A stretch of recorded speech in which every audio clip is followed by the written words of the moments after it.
Hi. It's been a really, really long time, and November snuck up on me.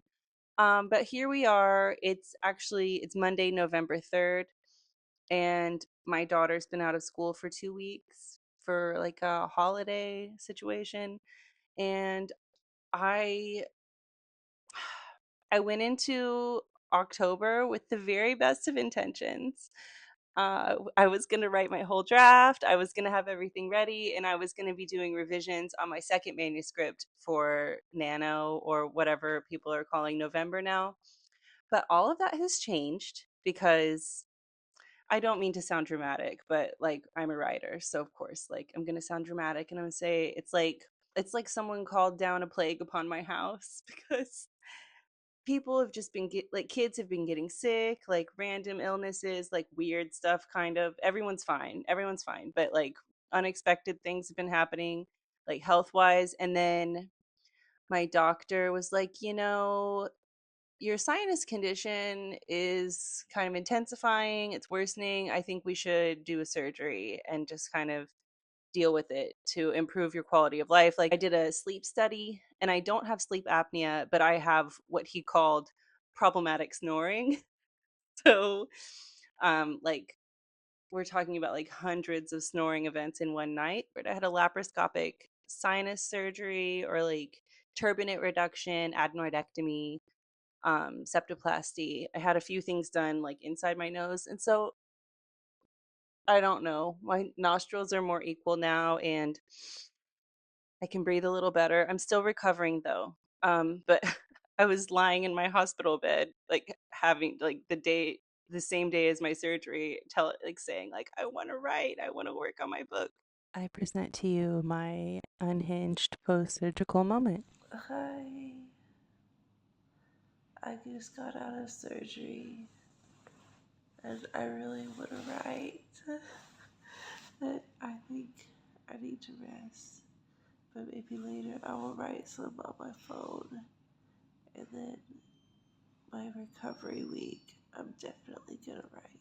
I'm really excited. But yeah, I'm okay. I'm, yeah. But yeah, I didn't get that much done in October.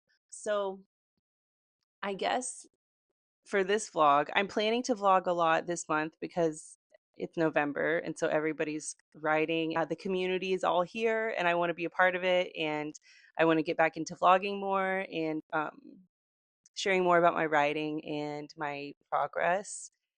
So I guess this first vlog of November is going to be kind of a retrospective. I have some footage that I filmed in September that I never got around to editing or posting because of aforementioned all of this nonsense and chaos in my life. So let's do a look back on what I was doing in September, and a little bit what my ill-fated plans for October. Yeah, let's look. Let's check. Hi, it's been a long time, and I guess that means it's time for a writing update. And by writing update, I mean more like it's time for me to admit to you and to myself that I just haven't been writing lately. Um, I'm not going to beat myself up about it too much because I've been, busy with other things. It's been back to school. And on top of that, I built a website for my online teaching freelancing gig thing that I'm doing. Um, and I've also been applying for jobs because as much as I like the freedom of, you know, freelancing, free freelancing, um, I would like to have a team, and I would like to have like a little bit more structure and stability and organization. So yeah, I know it's like an incredibly privileged thing to be like, I want to get a job because I want to, not because I have to. Um, but that's where we are. And so I've been doing all of these things, and my writing has kind of fallen to the wayside a little bit, but that's okay. It's time to get back on track. Oh, by the way, I'm Zinnia. I like to read and write, and I freelance, and I'm a mom, and I do all these things in Ho Chi Minh City, Vietnam. And today is Friday, September 12th, and I'm heading into a weekend with my husband won't be around. He has to teach at the university this weekend, so it's going to be me and the girls. And for the first time in a long time, we don't have any birthday parties, we don't have any play dates, we don't have any events. So I will be very much in control of the schedule for the weekend.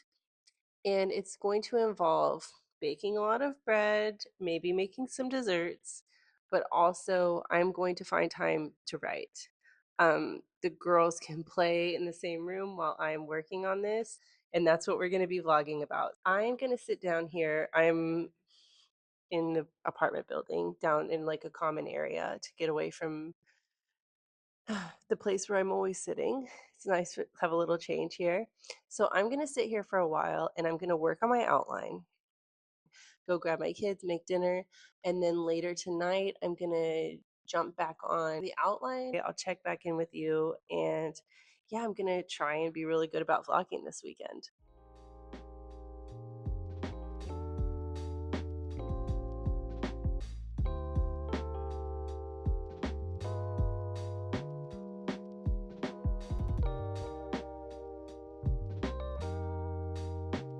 So, checking back in again, it's still Friday, September 12th.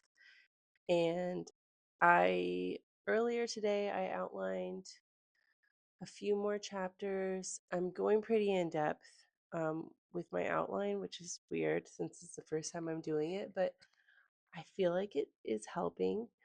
And I don't think I mentioned yet that I've been reading a craft book um, that I think is going to help me to structure the novel a little bit better. It's James Scott Bell. I forget the title of the actual book. Let me see. Um, Plot and Structure, Techniques and Exercises for Crafting a Plot That Grips Readers from Start to Finish. So that's why I couldn't remember the title of the book, because it's a really long-winded title. But the structure that this book has, like the reason that I've been drawn to reading this particular book is that I saw a list of different ways to structure a book, and his method is called a disturbance in two doorways. And honestly, like, this fits really well with the type of story that I'm trying to write. So I'm reading this craft book, and I think that that's what I'm going to go for, and just see if that kind of suits me better than Save the Cat, particularly for this type of book. Because, yeah, I'm not writing like positive arcs with like people, having like having growth and things like that. And I feel like Save the Cat is Save the Cat's really good for that kind of a story that follows like this, not necessarily a happy ending, but one that has a lot of positive character growth in the arc. Anyway, I think that for the type of story that I'm writing, The Disturbance in Two Doorways is going to be really good. I will be getting back to you all about that after I finish reading the craft book and after I've actually applied the method to plotting and maybe even to drafting. Like, this might be a much later kind of conversation. Anyway, yeah, I keep saying anyway. I am really tired, but I'm gonna try to brainstorm some content for a few more chapters and like kind of see how that's going. Um, I'm also thinking of playing with having numbered chapters that are really plot forward, and then having some like titled chapters that are interspersed and that are more like flashbacks and kind of like backstory from the omniscient narrator. So I've seen that done in various works and used in different ways, and I think that that can be a really good narrative device to help the reader to know like who's talking, who it's about, and like when and where you are. So that could be useful. So these are all the things that I'm kind of toying with as I work on plotting this novel. And yeah, I'm hoping that maybe by Sunday evening I will have kind of planned out most of the content, and that I will be like actively drafting by Sunday evening or Monday morning.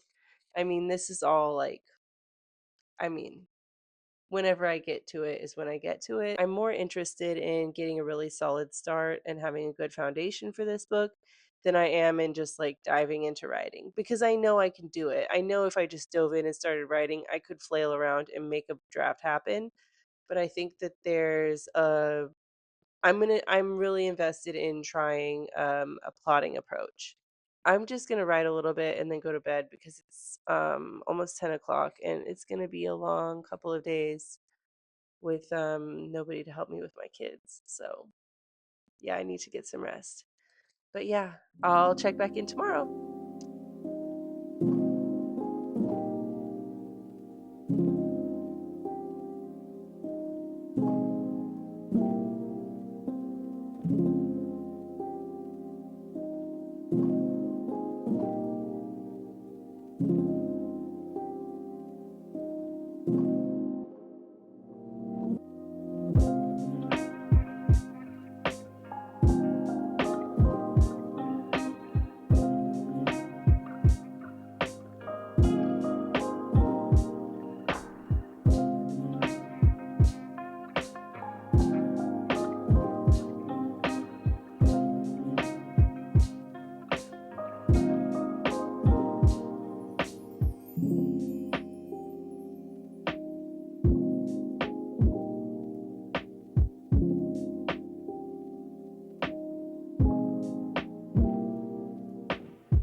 Hey, so it is Sunday night, September 14th, and it's a little bit early for me actually. It's only 9:30. Um, and I have good news and bad news. First, the bad news is that I didn't edit a single TikTok or YouTube video, which are both things that I promised myself I would try to do this weekend. So just didn't get to it. It just didn't appeal to me. So I stuck to the things that I actually wanted to do, which was work on my outline. And I managed to outline the book start to finish. I started out on Friday afternoon. I think I had an outline up to chapter 7, and I outlined all the way through the end of the book. Um, the outline structure that I'm doing is just like chapter number, the characters in that chapter. Damn it. So the outline structure that I'm using is like chapter number, the characters in that chapter, the location, the main action, I guess you could say, the conflict. And then also, I'm adding in like what I want the final image of that chapter to be. Because I feel like that's something, sometimes a problem that I have is that like I end chapters in kind of a predictable way that like, or like worst is like sometimes someone's going to sleep and I'm like, okay, that's not good. Um, it doesn't make you want to keep reading to the next chapter. So I'm not saying I'm trying to plan cliffhangers for everything, but I want to give some like final images for the chapter that are like intriguing. So I'm trying to plan that a little bit in advance. And I think something that I will need to go back and add in is like timeline. Although this book, the A plot, like the present day plot line, is going to take place in the space of maybe like 1 month. So it's pretty tight. So I think that dealing with the timeline is not going to be difficult. That's not going to be the hardest part of this book. So basically, what I'm doing, I have this like the plot that's like chapter 1. Currently, it's chapter 1 through 29. I might have some stuff that I need to add in or rework later, but for now, that's what I have. And then I have some other like vignettes and little, I don't know what else to call them, like interludes maybe, where we're dealing with the omniscient narrator talking to the reader. Also, the omniscient narrator having giving flashbacks into her own past, and yeah, talking like, yeah. So basically those are going to be interspersed into the text among the plot chapters.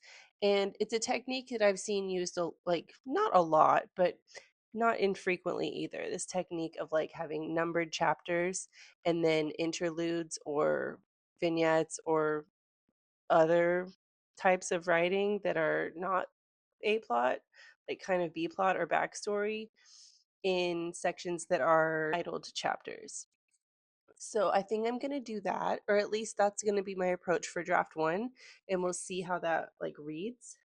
Um but that's kind of exciting. That's something that I want to do, and I think that will also help with the shifting voice of this book, because yeah, it has an omniscient narrator, but it's going to be mostly third person, but I also want like first and second person in kind of interspersed. And I had an agent tell me that she didn't like it that I did that, but just because this one person didn't like it doesn't mean that everyone's going to dislike it, or doesn't mean that it can't work in a different story. And that's something that I really enjoy as a reader, is like I like the variety that that gives. And I also like it when a book kind of talks to me. When a book or a movie or TV series, whatever, I love it when they break the fourth wall. It makes me feel a lot more invested in the story.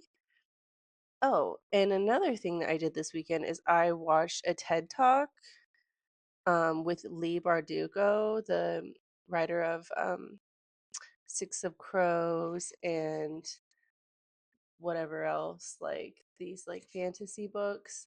And I'll say that like fantasy's not my favorite genre. I mean, I'll read, like, I like old high fantasy, like Lord of the Rings, the Silmarillion, like this kind of stuff. But I don't read a ton of contemporary, I don't read a ton of fantasy that's coming out now. And in fact, I started Six of Crows and didn't finish it, which maybe is a hot take, and some people are probably going to hate that. But it's just, I don't know, I didn't get into it. I maybe need to try and come at it again from a different headspace in a different time in my life, and maybe I'll be more into it this time. But anyway, throw that all to the side. I think she's a great writer. She is successful, and she's got a big following, and a lot of people love her books, and it's just a personal preference thing. And so I like really respect her, of course. And so I watched her TED Talk, and it's called The Art of Discomfort. And she was talking about just like the process of creation, and how creativity is shown to us in media as something that just kind of happens and it just comes out good. And like she said, they show you a montage of like a painter like splashing paint, and then there's like a beautiful painting, or like a writer drinking a bunch of coffee and like typing and like crumpling up papers and throwing them in the trash can across the room, but then at the end there's like a book, right? And so they kind of, the media portrayals of creativity show us this like squashed down compressed version of what it is, but in reality we're talking about years. And so yeah, and in the cases of people writing series, maybe we're talking about a decade or more. So it's like i th- I just thought that some of the things she said about being uncomfortable in your creative process, or like not always feeling like you're making big headway, I felt like that was something that I really needed to hear, because I was hoping to already be drafting this book like weeks ago, and I just now am finishing like the outline. So I really liked, I needed to hear that this weekend, and I really recommend that TED Talk to like anybody who's writing a book or writing anything or doing any creative endeavor at this point, because yeah, she said a lot of stuff that I think is just really good motivation and comforting. Like, it's called The Art of Discomfort, but I feel like she was out there comforting other creatives and letting us know that like, and just trying to share like some positivity about the process. It's okay if it doesn't feel or look easy, because it's not easy. Although for me, yeah, like writing, I've said it like probably 1,000 times. Like writing is kind of like my personal time, my free time, my happy place. it's not a source of stress in my life. Although I'm really excited that I've reached a point and I've made the time for myself, because that's really what this is about. It's about making time for myself among my responsibilities to other people in my life. So anyway, this has been the weekend vlog. Okay, so now that you've seen that I worked on my outline in September, I did finish it. I finished the whole outline and I started drafting. And in the month of October, I wrote, I think, 9,000 words, 8,578 words.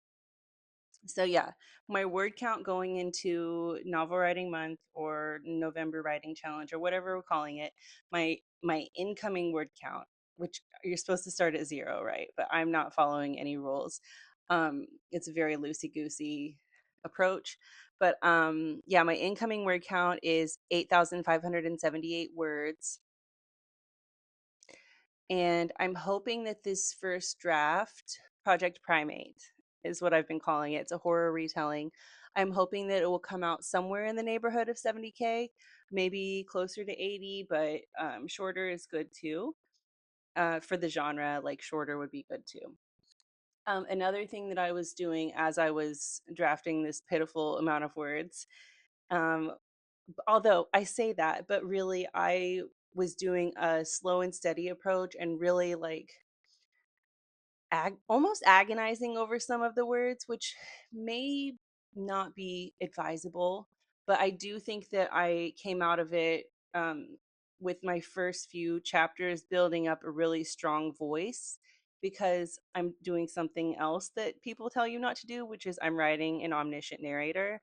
So I have an omniscient narrator blended in with close third. And these are two different characters. Like we have an omniscient narrator, but also who's talking about themselves in the first and also uses the second person to really directly speak to the reader. And then we have the third person close, which is the narration of the person who's actually who we're following in the story. So I've been working really hard to make that feel effortless and make that feel seamless. So it's not something that you can just kind of like blast out the writing and just say, I'll come back and fix it later. Like, this is something that's really fiddly, and I need to get the voice right in the first few chapters so that as I progress, it will not become a mess, basically. Because if it gets really messy, I feel like I'm going to be so stressed in revisions that I'm going to throw the thing away. So I need to think kindly and carefully about future me and write a draft that will work, hopefully. So yeah, that's where I am. And I'm hoping, yeah, to write a lot of words this month and really focus in on that draft. And another thing that I was doing as I was starting this draft, and this is, I keep getting sidetracked. So yeah, the thing that I've been doing while I've been working on this pitiful amount of words, come back to that thought, um, is that I've been reading a lot, and I've been reading a lot of Grady Hendrix. And for some people might be like, oh, great. Well, you should have already read Grady Hendrix. He's like contemporary horror canon at this point now. But I had read Southern Book Club Guide to Slaying Vampires. If that, I think that's the whole title. I'd read that one, and I really enjoyed it. Of course, there were some issues with it, but for the most part, I really enjoyed it. And so I read Witchcraft for Wayward Girls, which also has some issues, but I was really enthralled, and like it was a page turner, and I was, yeah, in it. And so now I'm reading others. I'm reading everything else by Grady Hendrix, and I read Catabasis by R.F. Kuang, and I read a couple other things as well that are all kind of linked into the story, the horror retelling that I'm writing now. So that was really good for me. So I wouldn't say that the month was wasted or anything like that. I did a ton of reading, did some really thoughtful and careful drafting, and I went back over my outline a couple of times and looked at the pacing of that and thought more about it, and tweaked some things. So, yeah, that's where we are headed into November. And yeah, I wish you the best of luck on your writing projects. And you should, if everything goes well, if we've kind of come out of this dark period, you should be seeing a lot more vlogs from me and some like actual current vlog footage and not retrospective stuff. But yeah, we'll see. Okay, anyway, thanks for watching. Catch you next time. See you. Bye.